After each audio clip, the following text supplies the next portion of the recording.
Yo, what's going on, guys? And I want to talk today about the Indiana Pacers and how they're able to, this whole Pascal Siakam, and I know last night they had Isaiah Jackson, but in theory, when healthy, they have Miles Turner.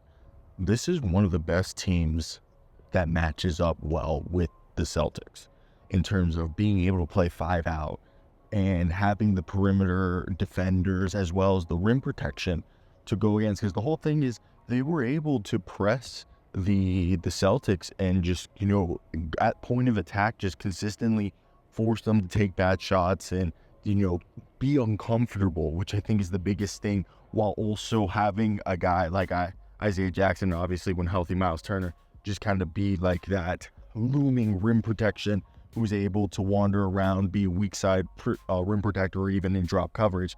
But I think just their point of attack defenders, I mean, obviously we know Pascal Siakam's a great defender. We know Aaron Nesmith's a good defender. But the rest of the guys are just giving an effort all around on this team. And then when you flip on the offensive side, and we know Tyrese Haliburton's had his struggles with the shot, even though he shot better tonight. And he's still a great facilitator. He's making everyone, better. But what he's been able to do, with his dribble penetrations, as well as mainly Pascal Siakam, he had like 6 threes, playing like an amazing version of himself. But yeah, basically being able to, first off, be this offensive scoring weapon that, and I feel like I know like people forget how good Pascal was in Toronto. Like there's a big reason why they won a championship. It wasn't just because of Kawhi Leonard. Pascal Siakam was an all-NBA player, still is an all-NBA player. But the reason he's an all-NBA player, besides being a point forward who can facilitate, who can shoot, who can rebound, he's a great defender. He's a guy who can guard inside and out. And I really do think, having a guy, again, who's able to dribble penetrate and get inside there and then you kick it out. But when he dribble penetrates, it causes the defense to collapse, which then obviously, because they're playing 5 out, you have shooters all around. Because Pascal Siakam also, they run him at like the center position sometimes. And they'll run, the rest of the line. I think what they had at one time is it was like Mathurin, Tyrese, I want to say Obi Toppin out there, and they were able to run these lineups that I think just really help this team offensively look good. But the thing is for them right now, I think defensively, when you look at the Pacers, and they had a slow, cold start. And I really think that was just because of shooting for them. But I think once you look at a team that I think they just realized, hey, this past game, they're like, we were one of the best offenses.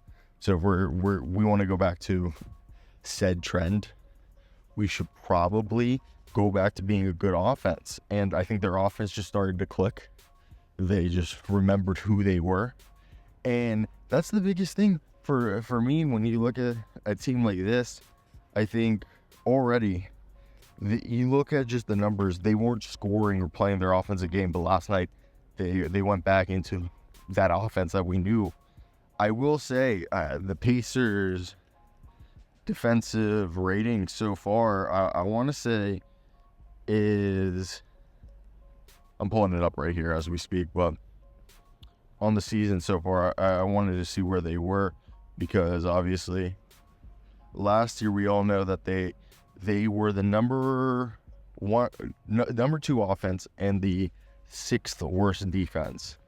So far this season, obviously it's through a handful of games, but I would say that it's so far they are the 9th worst defense and they are the 10th worst offense.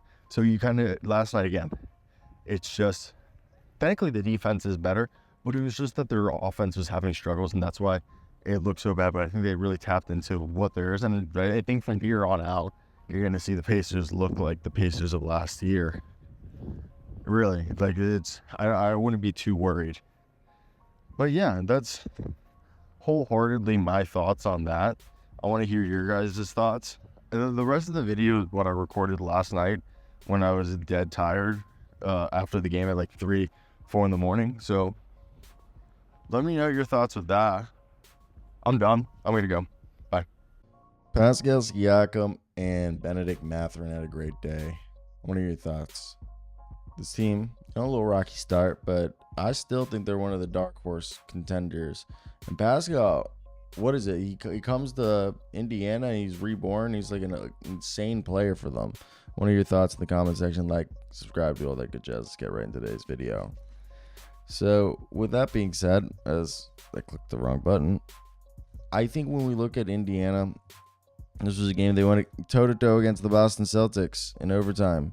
Pascal scored 29 points, man, and he had a career high 6 threes, 11 rebounds right out there, and Mathurin had 21 points in the second half. Tyrese Halliburton had 17 and 12. They snapped the 3-game losing streak. I just think pushing the pace, and they had a lot of turnovers, which they need to fix. I just think when you look at this team, they've gotten better. They're just getting back into the groove. Aaron Nesmith had 12 points. Our boy Isaiah Jackson had 10. I love Isaiah Jackson. Andrew Nemore didn't really, went out, and Obi Toppin looked great, but it was really Mathurin with the 30 off the bench. 10 for TJ McConnell, and Shepard at 7. I think they just had a rocky start. I don't know why. Maybe it's just as a result of Tyrese, but they also, played 3 really good teams, the Knicks, the Sixers, and Orlando back to back.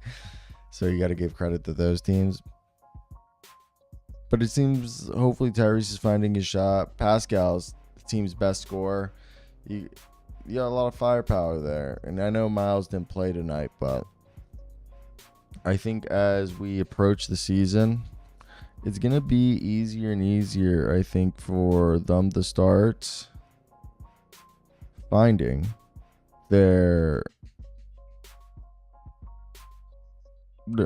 what they want.